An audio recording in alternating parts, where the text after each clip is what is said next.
Good evening, ladies and gentlemen. I'm Ryan Bijan, host of Cowtown Movie Classics, and tonight we are celebrating Larger Than Life, the epics of Cecil B. DeMille, with a fabulous film from 1934. It is the original sound version of Cleopatra, starring the incredible Academy Award-winning Claudette Colbert and Henry Wilcoxon, as well as Warren William. It has an amazing cast and a lot of great Cecil B. DeMille regulars you can keep an eye out for. Tonight's guest, she is a film historian as well as a fashion historian. You may know her on Instagram as History Undressed. Please give a warm welcome to Miss Hayley Chow. How are you doing tonight, Hayley? I'm wonderful. How are you doing, Ryan?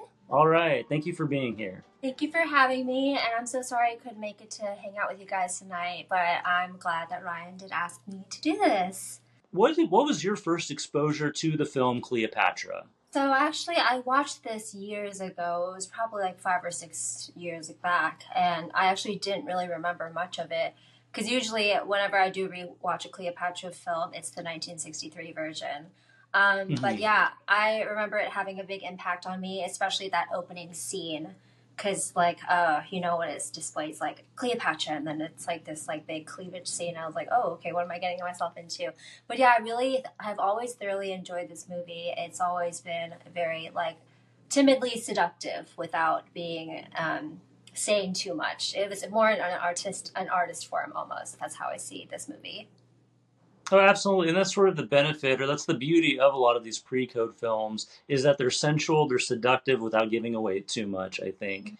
So, obviously Cecil B. DeMille, he's well known for his spectacle, his cast of thousands, his amazing, incredible set design, and of course the costumes. And I feel like old Hollywood film costumes don't get much more elaborate and beautiful as the ones that we see tonight in Cleopatra. Mm-hmm.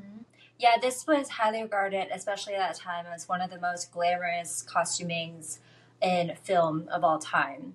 And Travis Banton is actually extremely underrated today, but had made a huge impact on the fashion industry. And he was actually Edith Head's mentor, and she was his assistant. So, and people only talk about Edith Head now, but Travis Banton was kind of the start of all of it. Yeah, and of course Edith Head, I mean the legendary costume designer, she would actually go on to work with Cecil B. DeMille on many of his films, of course most notably Right. The Ten Commandments in 1956. Mm-hmm. Yes, and that was all after Travis Banton kind of retired, and he was suffering from some alcoholism at the end of his career. So that's when Edith Head took over Paramount. Yeah, and I'm curious about that too. So when you watch a movie like this, you see the credit as, if I'm not mistaken, it's like Miss Colbert's gowns or costumes designed by Yeah. Travis Banton. In the same way that if you watch like an MGM film, Miss Norma Shear's gowns designed by Adrian. So they would always get sort of the credit for designing the main pieces. But when you Right. have an elaborate film like this, where not only do you have Claudette Colbert in her amazing, show-stopping outfits, everybody looks incredible. You look at the costumes of Mark Antony, the Roman army, Julius Caesar. Everything is so elaborate and intricate.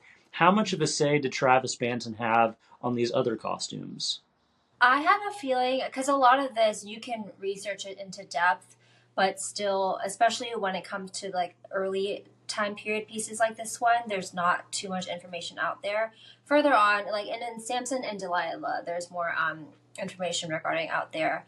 But when it comes to this film specifically, it seems to be there was so much controversy surrounding Travis Banton's work with Claudette Colbert that it's almost impossible to find that information.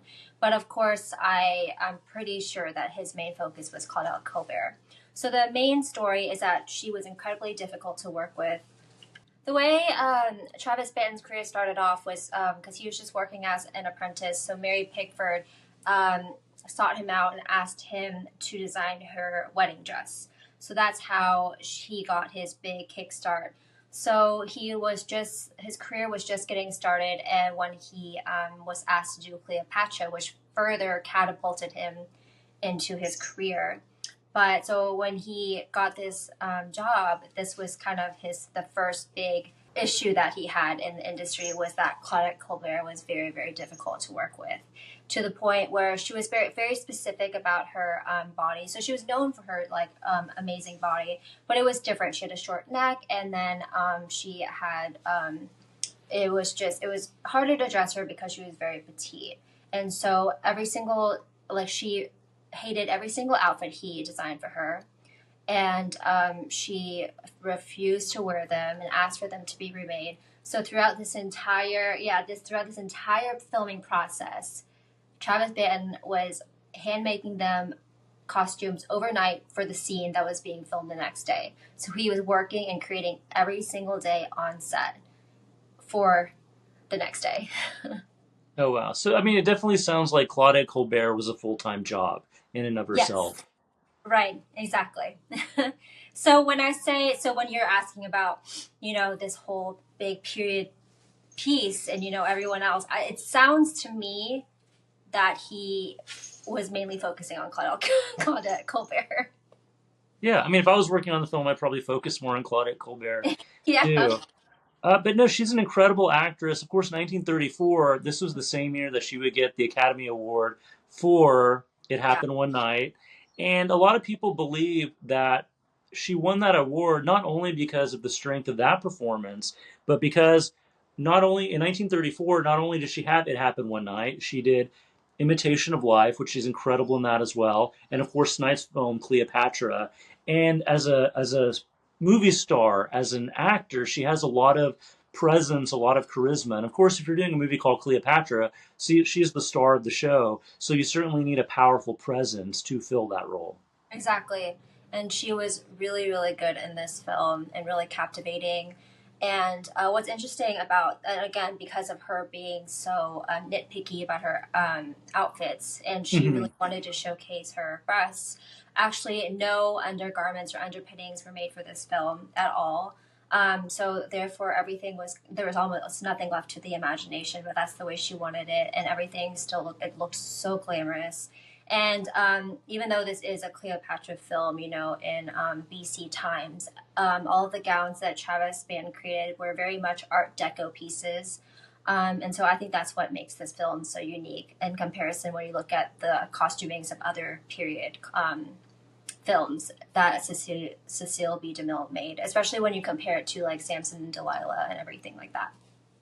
Yeah, well, I'm glad you brought up that aspect because in a lot of ways, the Art Deco movement in the 1920s and 30s, it very much was inspired by the designs and patterns of antiquity. When you look at ancient Rome, ancient Egypt, these columns, these kind of angular designs. So like the Art Deco style is very much kind of steeped in antiquity. So when you have movies in the 1930s like Cleopatra or Boris Karloff and The Mummy, a lot of those all the early Cecil B. DeMille's films, it kind of comes full circle because at the same time you're looking at a film that like stylistically it looks very much it looks very much like it is of the early 1930s, but at the Mm-hmm. same time it feels very real, like it could have been ancient first century Egypt or Rome or whenever the Mm-hmm. particular film is taking place. So I do think that the Art Deco and the ancient period piece certainly inform each other in a lot of ways. Right, exactly. And that's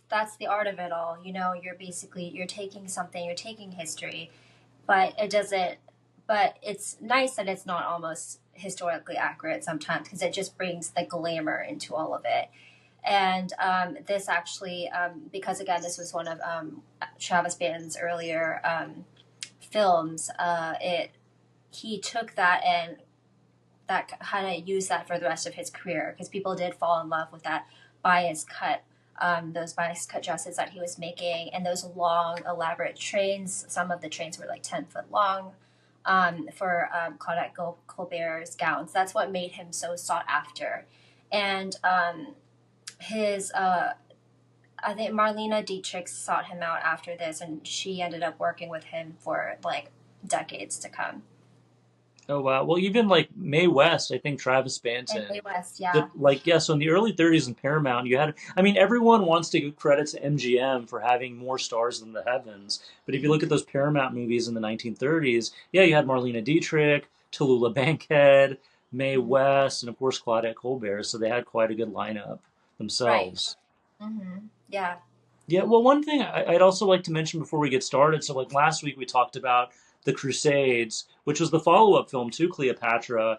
In that film, it stars tonight's star Henry Wilcoxon as Richard the Lionheart. But if you enjoyed The Crusades, there's a lot of crossover with that cast and the cast of Cleopatra. So the antagonist of this film is, of course, Octavian Caesar, who's played by Ian Keith, who did such a wonderful job in The Crusades as Saladin. Here, he's a much more kind of slimy, villainous role, but then you have amazing actors like Joseph Schildkraut plays King Herod. Of course, he was the villain Conrad of Montferrat in the Crusades. So if you're a Cecil B. DeMille fan, just kind of keep your eyes out for a lot of these great supporting actors. Yeah, definitely. I love when films do that. There's like a good like just because this is my love. Like just like the Doris Day films, they do that. They have like I love when Yeah. there's like a similar cast of characters. It makes you fall in love with them as a group, so therefore you seek out their films together. Right, and in the studio system, it was certainly a stock company, but I think, like in DeMille's case, he had such a command of each of his own productions. He would basically handpick who he wanted for these particular roles, and he had a lot more freedom at Paramount at that time than certainly any other director in the studio system did. Mm-hmm. Yeah. Yeah, do you have any other thoughts on the film Cleopatra before we get started? Like I know that this your very this is like your niche. Like this is your niche. For me, when I look at this, I look at it from and with my background, I look at it from like an aesthetic point of view. So that's like kind of my overall take, I guess I would say. Because I guess I feel like I was almost watching it differently, if that makes sense. You know what I mean? Like I was gathering inspiration just from like little small details that I would see, the cinematography, just the way that Claudette would like she would like swing her dresses in certain ways to like make it all it almost felt intentional, like she was showing off that the train was in fact 10 foot long, or that there was a cutout in the back, like the way that she was sitting, the fact that there was nothing here, so little things like that. Yeah, like those were the main things I really took away from the film. Right, and so a lot of ways, I mean, the costumes are characters in and of themselves. You're watching the performance of the costume just as Mhm. much as you are watching Claudette Colbert deliver the dialogue. Right, exactly. And you don't see that like too often when it comes to like starting in like 40s. I mean, not 40, 50s and 60s. So it's like almost like yeah, in this pre-code era, the dress is just very much like I said, it's like it's almost alive. It's a character because Hmm. they're making sure that it's moving and that you see every single nitpick, because some like when you're watching movies like later on like in the 50s and 60s, you're almost like, oh, I wish I knew what the back looked like or things like that. So every single thing that they did was every move that they made was intentional to make sure that you saw every single point of view of what she was wearing. Oh, no, absolutely. And we're going to get a lot of good angles of these costumes in the film we're about to watch. Hayley, thank you so much. If you're in the audience, please stick around after the film so you can hear the rest of our conversation. From 1934, director Cecil B. DeMille's Cleopatra. That's certainly just an incredible work of art. Stunning. It's an art, again, I'm going to say it again, art form in itself. It's stunning. Like you can, because we all know the story of Cleopatra. I hope we all know the story of Cleopatra. We've Yeah, all well, we do now after watching that. Yes, yeah, and we didn't have to sit through the 1963 one, the entire thing. Have the as I love that one, but it does drag out a little bit. Um, and so watching this one is just like again, it's beautiful. It's just so sometimes if you get a little bored of the storyline, you can just if you it's still so much fun to watch just because every single detail is just gorgeous.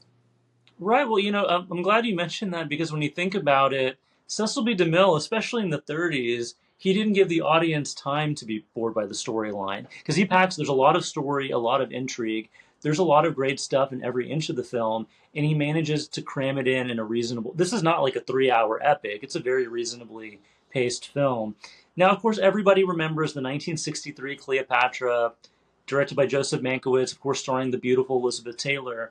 And as stunning as Elizabeth Taylor is, as incredible as the scope of that film is, it kind of leaves me a little disappointed because I love this version, the 34 version, so much.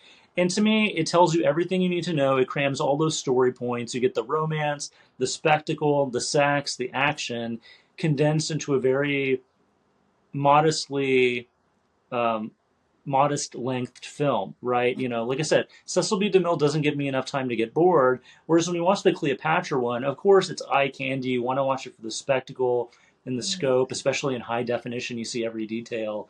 But, you know, the movie itself, it doesn't give me a whole lot more information that we already get in this version. This is an interesting debate that I'm curious that this will be fun for all the audience to have a debate over Yeah. afterwards about which is your favorite version of Cleopatra. Like because mine personally is the 1963 one. As much as I love this one, um, like I love them. Of course, I love them both. For me, the 1963's Cleopatra. I don't know if I'm just attached to the love affair between Burton and Liz. I like the chemistry was just like flowing, Yeah. and the costuming, of course, was just like it was epic, and it was the most expensive film made. Again, so at this, and so it's kind of like I don't know, apples and oranges. So I am so it'll be fun for a fun post movie discussion. Yeah.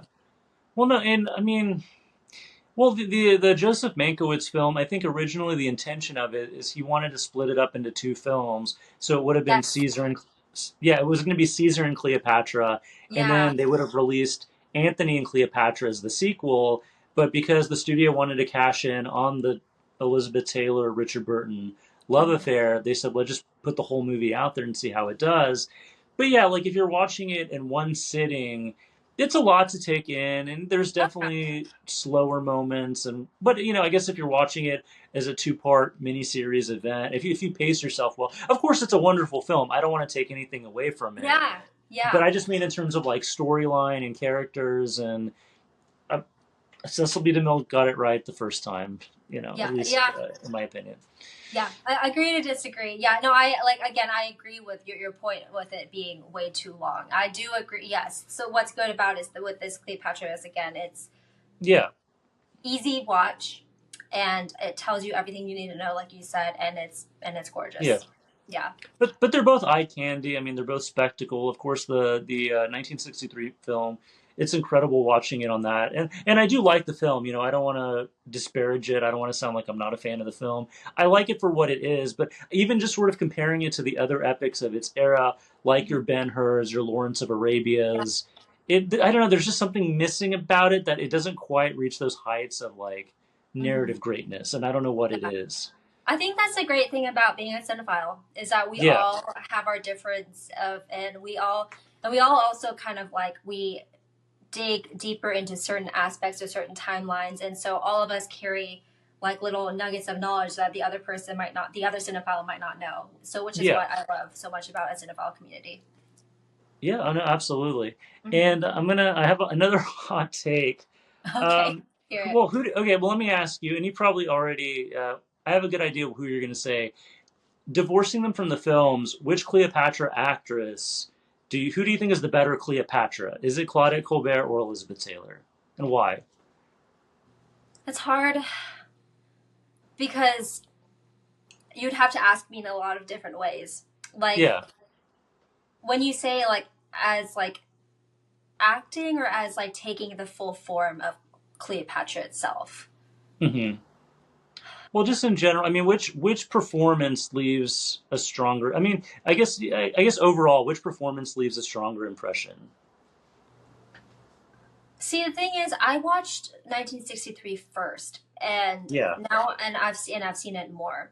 So this is a more convoluted answer. I know, like, Sure. I know you want me to pick an answer, but like for No, me, no, it's yeah. I feel like Elizabeth Taylor is really good at playing herself, and Exactly, yeah. she, as a person herself, she is Cleopatra. She's wild and she's nutty and she's intense and she's demanding and she's really good at just being that personality. But Cleopatra could also be this quietly seductive, like, and be like shoot daggers in your eyes without saying much, and just like quietly seductively submissive and things like that. So that could also be Cleopatra too. So if you think of it, like again, Cleopatra is this person, whoops. Okay. Cleopatra is this historical figure that we don't really know. So it's kind of like, how would you envision Cleopatra? It could be both. Yeah, no, Yeah. absolutely. I'm glad you said that, and I think you kind of explained why I'm going to say my answer is Mm-hmm. because, like you said, Elizabeth Taylor is that character, and Elizabeth Taylor is, of course, I mean, there's no doubt she's one of the greatest movie stars who ever lived. Mm-hmm. Right? She's up there with John Wayne, Marilyn Monroe. Like she created this image, this figure, and she very much is that figure, and she fits the part in Cleopatra. On that, if you look at it from that perspective, but Mm-hmm. Claudette Colbert, just as an actress, and as you mentioned, she could have been a pain to work with. But she has a certain presence and an energy, and I don't want to call it a masculine energy, but there's a powerful quality about her presence where it's Yeah. like I believe her as a politician. Like she could hang with the fellas. Like she could stand up to Julius Caesar or Mark Antony. Like she has this really powerful queenly presence. Where Yeah. Elizabeth Taylor, she has that amazing chemistry with Richard Burton and that amazing sensuality, but Yeah. there's a softness to her. There's almost like a, you know, she gets where she wants because she's Elizabeth Taylor. Whereas Claudette Colbert, I think, has a little bit more weight in the way she carries herself, I think. I agree with that. When it comes to like just carrying a presence without saying words, Elizabeth Hmm. Taylor in 1963, she used words to kind of be like to express her Cleopatra-ness. I'm Yeah. not using words anymore at this point, but I'm making up words. But Claudette Colbert conveyed this, like she, like again, like I said, she would sit there, look at the camera, and make a certain face, and that was like, okay, that's Cleopatra. So it Hmm. was like, it was just two completely opposite takes. Yeah. Yeah. Mm-hmm. And that's where they both work, and that's why I think it is fun to compare them. I mean, I don't know if it's fair to compare them, but just from like from a movie lover's perspective, Yeah. if you're doing this amazing film that was done in 1934 and you're restaging the same story 30 years later, you Mm-hmm. would hope that you would bring something different to the table, which that film certainly does. Right, of course. I think it's natural and I think it's fun to compare. Like I mean, when it comes to if they start making a new Cleopatra today, I will like actually throw hands. But when it comes to Yeah. comparing 30s and 60s, I'm totally okay with that. Yeah. No, no, absolutely. And it's so weird to think that like time has developed the way time like the passage of time, it goes by so fast. The Elizabeth Taylor Cleopatra film is much older now than the Claudette Colbert film was when the Elizabeth Taylor movie was made. So they were made closer together and Right. than they are now. Like, don't they say that even if you look at the historical timeline, Cleopatra existed closer to today than she did to the building of the pyramids? And I could be wrong there. I'm not an Egyptologist, but it's just interesting how we have this sort of this perspective on time. Yeah, I know. It is interesting. Yeah, so for the people in the audience who say they enjoyed the spectacle of tonight's film, they enjoyed the costumes, what are some other Travis Banton films or other period pieces that have a similar aesthetic that you would recommend? Let's see. So, Travis Van's last film was Auntie Mame, and it's what like so that just shows you his range. He could Yeah. do everything from the film that we just watched to something wild as Auntie Mame. And that Hmm. is my 100% top recommendation. I'm sure most people have already seen it, maybe not. But if you do watch it again, and you know what, now that I think about it, yes, he did the same exact thing in Auntie Mame that he did with Cleopatra because there's, I think it was ten different times that the set of Auntie Mame was redecorated from the Hmm. chandeliers, from the couches to the like the because she has this one apartment to the staircase and everything. It's redecorated 10 times. Every single time was a different color, a different scheme. Like one time it was like Asian inspired, and one time it was like just completely like Renaissance inspired. And every single time, like her outfit would change with her apartment every time it was redecorated. So if you think about it that way, like years later, I forgot what year Auntie Mame was. Was it? I forgot what year it was. It was 58, I think. Yeah, Hmm. 58 to like the 30s. Like he's still doing the same thing. It's just as much the interior as it is the outfits. Oh yeah, no, certainly. So So you mentioned in the intro, we talked a little bit about his Travis Banton's protege, Edith Mhm. Head, going on to be this incredible costume designer, some of the greatest films ever made, including The Ten Commandments, Vertigo. She had a hand in a lot of amazing things. But it's interesting watching Cecil B. DeMille's Ten Commandments because in 1956, that was sort of the culmination of everything he had done to that point. And I always thought that in the Ten Commandments, you have Anne Baxter playing Nefertiri, and she strikes me. She seems very much. She has a lot of the same energy. She even resembles Claudette Colbert a little bit. So when Yeah. I see Nefertiri in the Ten Commandments, I see a lot of Claudette Colbert's kind of mannerisms, performance, and I wonder if Edith Head went back and like studied Travis Banton's designs for Cleopatra when taking on that film. I mean, I'm sure to a sense that I'm sure, of course, she did. I mean, she studied underneath him and was like working with him for so many years. Yeah, And when you're just starting out as, so what happened? Yeah, Travis Banton, like he retired and she took his place as chief costume designer of Paramount. So of course, when you're first starting out, I'm sure she did take some inspiration from him before she like kind of fully formed her own kind of sense of structure. right, right. Yeah. So, Haley, as I mentioned earlier, we can find you on Instagram at History Undressed. Is there Yeah. anything else you're working on right now you want us to know about? Um, it's nothing that I can share, I guess. But I mean, I'm very blessed and thankful to have met you, Ryan, and your fun friends. And again, like I said, History Unjust was 7 years in the making, and all of my cinephile friends are online.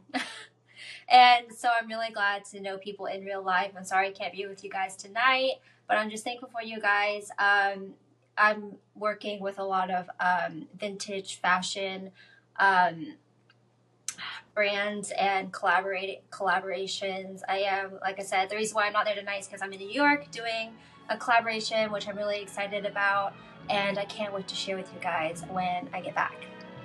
Awesome. Well, I know I'm certainly looking forward to it. Haley Chow, thank you so much for your time. Thank you so much, Ryan. I hope you guys have a wonderful night tonight. Thank you.